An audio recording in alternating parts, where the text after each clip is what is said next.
لیکن ہمیں کیا کرنا ہے، ہماری ذمہ داری کیا ہے، اس بیداری کا تقاضا کیا ہے، ہم سے اور آپ سے کیا ہے۔ تاریخ دہرانے سے ہم اللہ کے یہاں کامیاب نہیں ہو جائیں گے۔ تاریخ اس لیے دہرائیں کہ ہمیں اپنی زندگی کے لیے مستقبل کی راہیں طے کرنے میں اس سے آسانی ہو جائے۔ اس کا تقاضا یہ ہے، پہلا قطرہ بن کے گرنے کی جسارت کیجئے، تپتی دھرتی پر رواں پھر کارواں ہو جائے گا۔ حضرات، آئیے ہم کھڑے ہوں، سوچیں، اپنی ذمہ داری کو محسوس کریں، اپنا جائزہ لیں کہ اسلامی بیداری کو خون پہنچانے اور اس پودے کو سینچنے کے لیے ہم اور آپ کیا کر سکتے ہیں۔ جو ہم کر سکتے ہیں ہم کتنا کر رہے ہیں، جتنا ہم کر رہے ہیں کیا وہ کافی ہے، یہ جائزہ آج ضروری ہے۔ اگر ہم نے یہ جائزہ نہیں لیا تو اپنی ذمہ داری سے ہم عہدہ برا نہیں ہو سکتے۔ اس سلسلے میں ہمیں ہر محاذ پہ، جیسے کہ میں نے بتلایا کہ ان محاذوں سے حملہ ہوا تھا اور الحمدللہ ان سارے محاذوں پر بیداری آ چکی ہے، ہمیں ان سارے محاذوں پر اپنے کردار کو ادا کرنا ہوگا۔ ہم اگر چاہیں کہ نہیں ہم مذہب کے معاملے میں بالکل خاموش بیٹھ جائیں گے، سیاست میں صرف کردار ادا کریں گے، سیاست کے معاملے میں بالکل خاموش بیٹھ جائیں گے، صرف مذہب کے معاملے میں کردار ادا کریں گے، تہذیب کے معاملے میں بالکل خاموش بیٹھ جائیں گے، سیاست کے میدان میں کردار ادا کریں گے، سیاست کے میدان میں بالکل خاموش بیٹھ جائیں گے، صرف تہذیب کے معاملے میں کردار ادا کریں گے، تو یہ صحیح نہیں ہے۔ اس میں تفریق کرنے کی ضرورت ہے اور ایک پریکٹیکلی عملی خاکہ بنانے کی ضرورت ہے۔ وہ خاکہ کیا ہے؟ آپ کی جو بنیادی صلاحیت اللہ تبارک تعالیٰ نے آپ کو دے رکھی ہے، اس میں آپ انتخاب کریں اور بنیادی کردار اس میدان میں ادا کریں۔ اگر آپ مذہب کے نمائندے ہیں، اگر آپ مذہب کا صحیح مطالعہ رکھتے ہیں، اگر آپ کو مذہب کے بارے میں زیادہ معلومات ہیں، اگر آپ مذہب کے سلسلے میں زیادہ رہنمائی کر سکتے ہیں، تو آپ مکمل طور پر مذہبی بیداری کا ثبوت دیں، اس میں کہیں سے بھی کوئی کمی نہ چھوڑیں۔ مذہب کو اختیار کرنے میں، مذہب کو سمجھنے میں، مذہب کو دوسروں تک پہنچانے میں آپ امین ہیں۔ آپ کو اللہ کے ہاں جواب دہ ہونا ہے۔ آپ اللہ کے یہاں اس کسوٹی پر کھرے اتریں جو کسوٹی اللہ تبارک تعالیٰ نے بنائی ہے، جو کسوٹی ہم نے اور آپ نے بنائی ہے، اس کسوٹی پر کھرے اترنے سے اللہ کے یہاں ہمیں کامیابی نہیں ملے گی۔ فَمَن يَعْمَلْ مِثْقَالَ ذَرَّةٍ خَيْرًا يَرَهُ وَمَن يَعْمَلْ مِثْقَالَ ذَرَّةٍ شَرًّا يَرَهُ۔ سورہ زلزال میں اللہ تبارک تعالیٰ نے اس کی دونوں یہ آخری آیتیں ہیں کہ جو ذرہ برابر نیکی کرے گا اس کو اس کا بدلہ ملے گا، اور جو ذرہ برابر بدی کرے گا اس کو اس کا بدلہ ملے گا۔ فَأَمَّا مَن ثَقُلَتْ مَوَازِينُهُ فَهُوَ فِي عِيشَةٍ رَاضِيَةٍ وَأَمَّا مَنْ خَفَّتْ مَوَازِينُهُ فَأُمُّهُ هَاوِيَةٌ وَمَا أَدْرَاكَ مَا هِيَ نَارٌ حَامِيَةٌ۔ سورہ القاریہ میں اللہ تبارک تعالیٰ نے ارشاد فرمایا کہ جس کا میزان اس دن بھاری ہوگا وہ کامیاب ہو جائے گا، اور جس کا پلڑا اس دن ہلکا ہوگا وہ ناکام ہو جائے گا، اور اس کا ٹھکانہ ہاویہ ہوگا جو ایک دہکتی ہوئی آگ ہے۔ حضرات، ہمیں اس اللہ کے ترازو پر پورا اترنا ہے۔ ہمارے اپنے بنائے ہوئے ترازو، اپنے وصول، اپنی شناخت، اپنے منصوبے، اپنی چیزیں، وہ اگر مذہب کے ماننے میں اور مذہب کی نمائندگی میں حائل ہو جائیں تو ایسی صورت میں ہم یاد کر لیں کہ اللہ کے یہاں ہم منہ دکھانے کے قابل نہیں ہوں گے۔ یہ ضرورت ہے کہ مذہبی سطح پر ہم یہ رول ادا کریں۔ اگر ہم دعوتی محاذ پر اپنا رول ادا کرنا چاہتے ہیں تو ہمیں اس کے لیے مخلص بننا ہوگا، اس کے لیے ہمیں یہ مطالعہ کرنا ہوگا اور یہ فیصلہ کرنا ہوگا، اور اس میں ہم پورے بااختیار ہیں۔ حضرات، کبھی کبھی گرد و پیش کے دباؤ کے ہم شکار ہو جاتے ہیں، حالات ہمیں مجبور کر دیتے ہیں، لیکن یاد رکھیے صحیح طور پر مردان کار وہ ہے، صحیح طور پر جرات مند وہ ہے، اور صحیح طور پر اللہ کا بندہ وہ ہے جو شخص حالات کے دباؤ میں آ کر کے اس بات کو کہہ دے، چاہے حالات کے کتنے بھی دباؤ کیوں نہ ہوں، جو بات کی صحیح ہے اور جو بات کی اسلام کی، یہ اس کی ذمہ داری ہے۔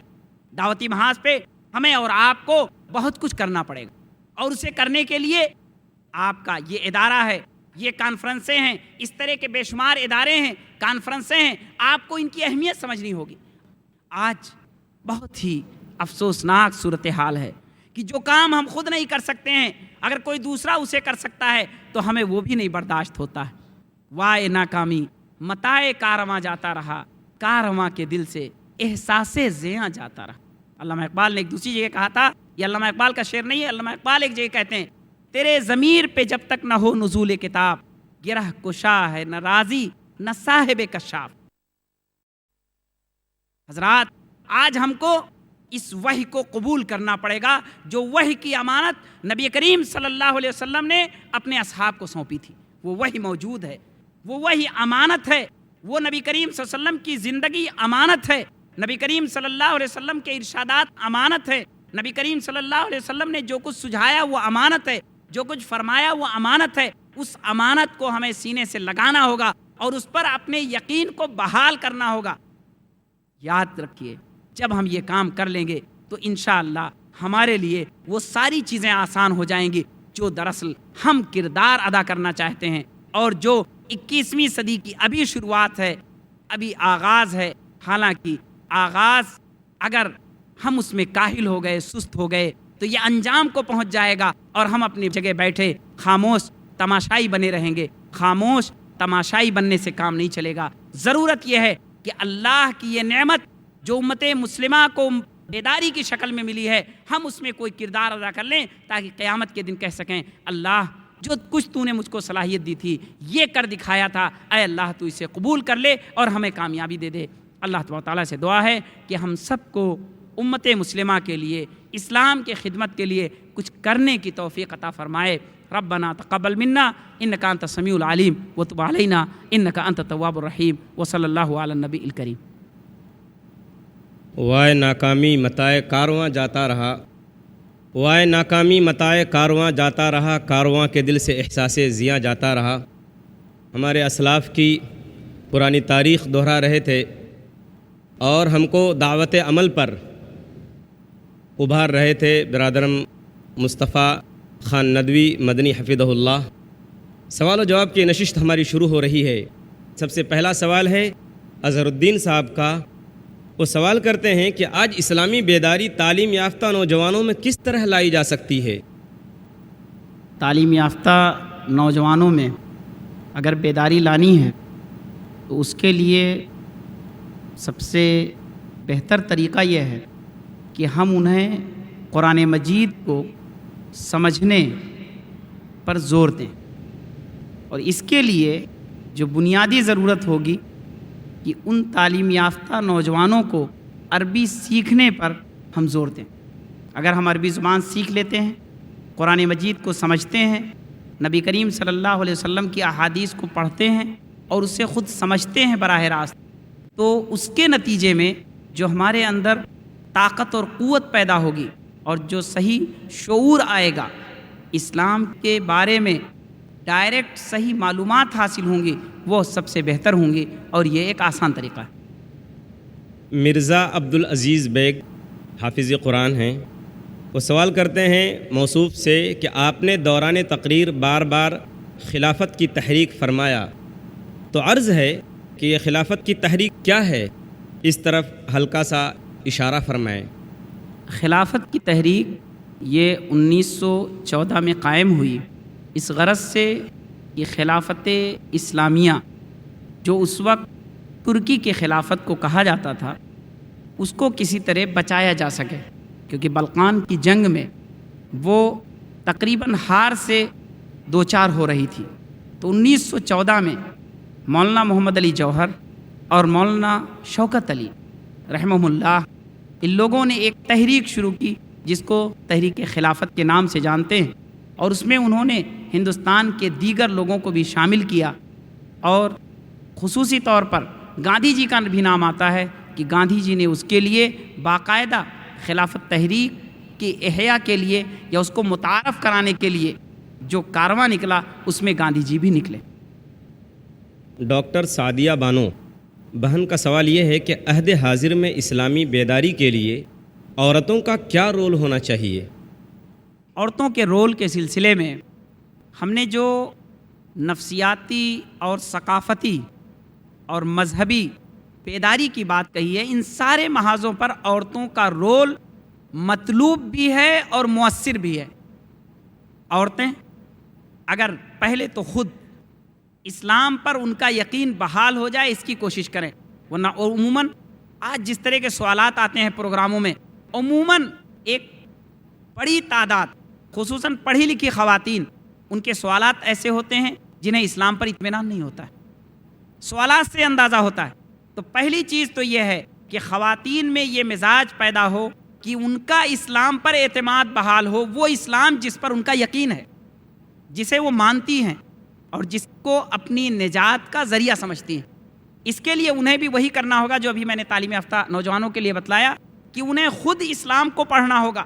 ہو سکتا ہے کسی عالم کے فتوے سے، کسی کے کسی بات سے، کسی کی کسی کتاب کے پڑھ لینے سے انہیں یہ محسوس ہو کہ عورتوں کو اسلام نے حق نہیں دیا ہے۔ انہیں اگر صحیح اسلام کے متعین کردہ حقوق تک رسائی مل جائے تو انہیں اطمینان ہو جائے گا کہ اسلام نے ان کے ساتھ انصاف کیا ہے۔ دوسری چیز، ان کی دوسری ذمہ داری اور دوسرا کردار یہ ہے کہ وہ اپنے بچوں میں، اپنے ماحول میں یہ انداز اپنائیں کہ وہاں پر اللہ پر یقین بڑھے۔ ایک عورت، اس کا اس سلسلے میں کردار سب سے بڑا ہوتا ہے۔ ایک بچہ وہ اپنی ماں سے زیادہ قریب ہوتا ہے۔ اگر ماں نے ذرا بھی اس کو ہلکا سا بھی رخ دے دیا اللہ پر یقین اور اعتماد کا تو اس کا یقین اللہ پر ہوگا، اور اگر اس نے رخ دے دیا کسی اور پر یقین اور اعتماد کا تو اس پر اس کا یقین اور اعتماد ہوگا۔ تو اس لیے عورتوں کا تو بہت بڑا کردار ہے، انہیں خود پہلے اسلام پر اعتماد بحال کرنا چاہیے اور اس کے بعد گرد و پیش میں یہ کوشش کرنی چاہیے کہ وہ لوگوں کے ذہنوں تک اسلام کی صحیح تعلیمات کو منتقل کر سکیں۔ جزاک اللہ۔ نکہت جبین ایک بہن ہیں PhD، ان کا سوال یہ ہے، کیا اسلامی بیداری کے لیے مسلم نوجوانوں کا کسی تحریک یا کسی جماعت یا آرگنائزیشن کا حصہ ہونا ضروری ہے؟ اس سلسلے میں جو تجزیہ ہے وہ یہ کہ اگر آپ کے آس پاس کوئی ایسی تحریک اور ایسی تنظیم پائی جاتی ہے جو اسلام کے لیے کام کر رہی ہے تو آپ لازمی اس کا حصہ بنیں۔ اس وجہ سے بنیں کہ وہ تحریک اور وہ تنظیم جس متحدہ انداز میں کوشش کر رہی ہے، اگر آپ اس کا حصہ بنتے ہیں تو آپ کی کوششوں کو تقویت مل جائے گی۔ لیکن ایک شرط ہے، تحریکوں اور تنظیموں کے ساتھ جڑنے کے لیے ایک شرط ہے، اسے یاد رکھیں کہ تحریکیں اور تنظیمیں ہمیں اسلام کی اصل روح سے دور نہ کریں۔ یہ ہماری ذمہ داری ہے۔ کیوں ذمہ داری ہے یہ؟ تحریکیں اور تنظیمیں، ان کے جو وصول ہوتے ہیں، ان کے جو انداز ہوتے ہیں، ان کے جو سسٹم ہوتے ہیں، یہ اجتہادی ہوتے ہیں، یہ منزل من اللہ نہیں ہوتے ہیں۔ اور جب اجتہادی ہوتے ہیں تو ایسی صورت میں یہ گنجائش باقی ہوتی ہے کہ اس میں کہیں اسلام کے روح کے خلاف ورزی ہو رہی ہو۔ اگر ایسا ہو رہا ہے تو آپ کی یہ ذمہ داری ہے کہ آپ اس سے اپنے آپ کو بچائیں اور اپنے دوسرے ساتھیوں کو بھی نصیحت کریں۔ اگر آپ اندھے بہرے بن کر کسی تنظیم کا حصہ بننا چاہتے ہیں تو اس کے دونوں پہلو ہوں گے، نقصان بھی ہوگا، نفع بھی ہوگا۔ اس لیے میری رائے یہ ہے، یہ رائے کی چیز ہے، قرآن و حدیث کا مسئلہ نہیں ہے، کہ تنظیم و تحریک چونکہ اس زمانے میں کام کرنے کا ایک ذریعہ ہیں، جہاں اسلامی حکومتیں نہیں ہیں وہاں تنظیم و تحریک ہی کام کرتی ہیں۔ آپ دو چیزوں پر دھیان دیں، ایک تو وہ تنظیم اور تحریک اختیار کریں جو قرآن و حدیث سے، اسلام کے اصل روح سے قریب ہو۔ دوسری چیز، جس بھی تحریک میں آپ رہیں، آپ اپنا یہ اٹل فیصلہ اپنے اوپر لاگو رکھیں کم از کم کہ آپ اسلام کی روح کے خلاف نہ خود کریں گے اور نہ کسی کو کرنے دیں گے۔ زید صاحب جو حافظ قرآن ہیں، ان کا سوال یہ ہے، محترم آپ نے فرمایا کہ مذہبی تحریک سب سے پہلے جمعیت اہل حدیث کی تحریک ہے، جبکہ اس سے قبل سید احمد شہید اور اسماعیل شہید نے جو تحریک شروع کی تھی، کیا وہ تحریک مذہبی نہیں ہے؟ جبکہ اسماعیل شہید اور سید احمد شہید دونوں کی تحریک سن 1906 سے بہت پہلے کی ہے۔ اس میں کوئی شک نہیں کہ سید احمد شہید اور شاہ اسماعیل شہید علیہم الرحمہ کی جو تحریک تھی وہ اس سے پہلے کی ہے، لیکن میں نے ایک لفظ استعمال کیا تھا کہ جدید تحریکی اور تنظیمی جو سسٹم ہے، اس انداز میں جو چیزیں قائم ہوئیں اس میں سب سے پہلے آل انڈیا اہل حدیث کانفرنس تھی، جمعیت اہل حدیث بھی نہیں تھی، آل انڈیا اہل حدیث کانفرنس وہ قائم ہوئی تھی۔ سید احمد شہید کی جو تحریک تھی اس کو آج ہم متعارف کرانے کے لیے وہی لفظ ہم استعمال کرتے ہیں، لیکن دراصل وہ سید احمد شہید علیہ الرحمہ وہ کھڑے ہوئے تھے اس زمانے میں انگریزوں کے خلاف جہاد کرنے کے لیے۔ حالانکہ اس مرحلے سے پہلے ان کا ٹکراؤ مراٹھا سے ہو گیا، اور مراٹھا سے ٹکراؤ کے نتیجے میں سید احمد شہید کی تحریک وہاں پر ختم ہو گئی. تو وہ تحریک اس انداز کی نہیں تھی، اگر وہ تنظیمی انداز کی ہوتی تو اس کے بعد چلتی رہتی. اس سے جو جڑے ہوئے لوگ تھے انہوں نے اپنی اپنی جگہوں پر اس کے بعد بہت کام کیا. علماء صادق پور ہیں، انہوں نے بہت کام کیا. یا اس کے علاوہ جتنے لوگ بھی اس تحریک میں تربیت پانے والے تھے وہ منتشر ہو کر انہوں نے اپنی جگہ بہت کام کیا. لیکن وہ تنظیم نہیں تھی. تنظیم ہوتی تو تسلسل کے ساتھ باقی رہتی. اس لیے میں نے متعارف موجودہ سسٹم اور موجودہ اصطلاح میں نے یہ بات کہی ہے. کوششیں اس سے پہلے ہوئی ہیں. شکریہ. مولانا سید احمد شہید اور سید ماجد شہید کا نام رہ گیا ہو تو اچھی بات ہے، آپ نے یاد دلایا. جزاک اللہ. اقبال میمن ڈاکٹر ہیں. سوال بھائی کا یہ ہے، مغربی میڈیا کے ذریعے جو بیداری آئی ہے اسلام کے تعلق سے، اس سے فائدہ کم اور نقصان زیادہ ہوا ہے. ایسے حالات میں ہماری ذمہ داری کیا ہونی چاہیے؟ مغربی میڈیا کے ذریعے جو بیداری آئی ہے وہ بیداری، اگر اسے ہم بیداری کہیں تو ایسے ہی ہے جیسے اگر کسی کو ٹھوکر لگے اور وہ سنبھل جائے. مغربی میڈیا نے چونکہ اسلام کے خلاف ایک محاذ بنایا اور اسلام کو بدنام کرنے کے لیے نت نئے طریقے اس نے ایجاد کیے، اس کے نتیجے میں اسلام ماننے والوں میں احساس ہوا، اور جو لوگ اسلام مخالف تھے یا جن کو صحیح معنوں میں کہیے جو اسلام نہیں جانتے تھے، اسلام سے دور تھے، ان میں ایک شوق پیدا ہوا کہ اسلام ہے کیا چیز جس کی اتنی برائی کی جا رہی. تو یہ جو بیداری ہے اس کو بیداری نہیں کہتے ہیں، یہ نتیجتاً بیداری ہے، لیکن مہم کے طور پر یہ کوئی بیداری نہیں ہے. اصل جو مغرب میں ہم نے کام کیا، اس احساس کے نتیجے میں امت مسلمہ نے یہ محاذ سنبھالا کہ یورپ میں اسلام صحیح سے نہیں پہنچا. ترجمہ کیا جائے قرآن مجید کا، شاید آپ لوگوں کے علم میں یہ بات ہو کہ قرآن مجید کے 2 ترجمے انگریزی زبان میں سب سے زیادہ جو معروف تھے وہ دونوں یہودیوں کے کیے ہوئے ترجمے تھے. مسلمانوں نے انگریزی کا ترجمہ بعد میں کیا ہے، کافی بعد میں کیا ہے.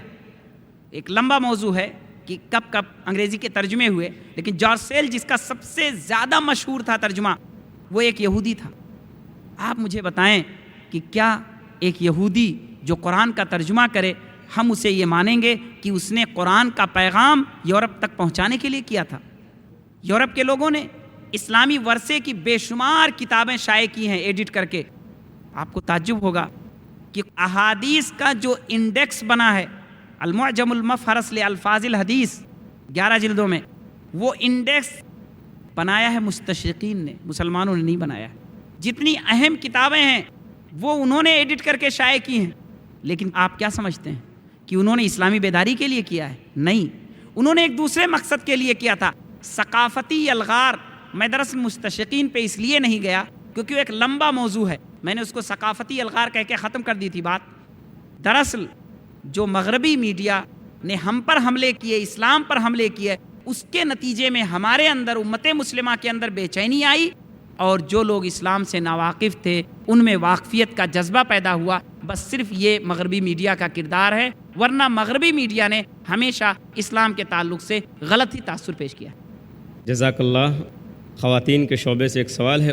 عمار عالمہ ہیں، وہ کہتی ہیں مولانا محترم، ہم دیکھتے ہیں کہ جب سے کچھ جماعتیں مسلمانوں میں بیداری پیدا کرنے کے لیے میدان میں اتریں، تب سے مسلم دنیا میں بدامنی عام ہو گئی، یہاں تک کہ مقامات مقدسہ مکہ مدینہ بھی ان بیدار نوجوانوں کی کرشمہ سازیوں سے محفوظ نہیں رہا.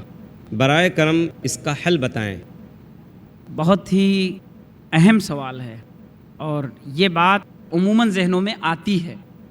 یہ ایسے ہی ہے جیسے کوئی ایک آدمی بے ہوش ہو، میں مدہوش کی بات نہیں کر رہا ہوں، بے ہوش ہو، اس کے بعد جب اس کو ہوش آئے تو اپنی تکلیف کا احساس ہو تو ہم اس سے یہ کہیں کہ وہ تکلیف میں ہے، جبکہ وہ جو بے ہوش تھا تکلیف سے بری اس کی پوزیشن تھی، لیکن چونکہ اب اس کے اندر احساس آیا ہے تو ہم اس کو کہتے ہیں کہ اسے تکلیف کا احساس ہو رہا ہے. بالکل یہی صورتحال امت اسلامیہ کی ہے. امت اسلامیہ جو نہایت تاریکی میں جا چکی تھی، وہ امت اسلامیہ جب بیدار ہوئی، کروٹ لیا اس نے. مثلا اس کی ہم مثال دیں، عرب میں، چونکہ وہیں کی ایک مثال آئی ہے اس لیے میں اتفاقاً نہیں بلکہ شعوری طور پر وہ مثال دے رہا ہوں۔ عرب میں محمد بن عبد الوہاب علیہ الرحمہ کی تحریک شروع ہوئی۔ محمد بن عبد الوہاب کی تحریک آنے کے باوجود عرب میں بے شمار خامیاں پائی جاتی ہیں، لیکن اس کا موازنہ ہم کریں محمد بن عبد الوہاب کی تحریک سے پہلے کے زمانے سے، تب ہمیں اندازہ ہوگا کہ محمد بن عبد الوہاب کی تحریک نے کیا کام کیا۔ تو دراصل جب بھی موازنہ کیا جائے، جب بھی اس انداز میں دیکھا جائے، تو ضرورت یہ ہوتی ہے کہ دونوں فیچر کو سامنے رکھا جائے۔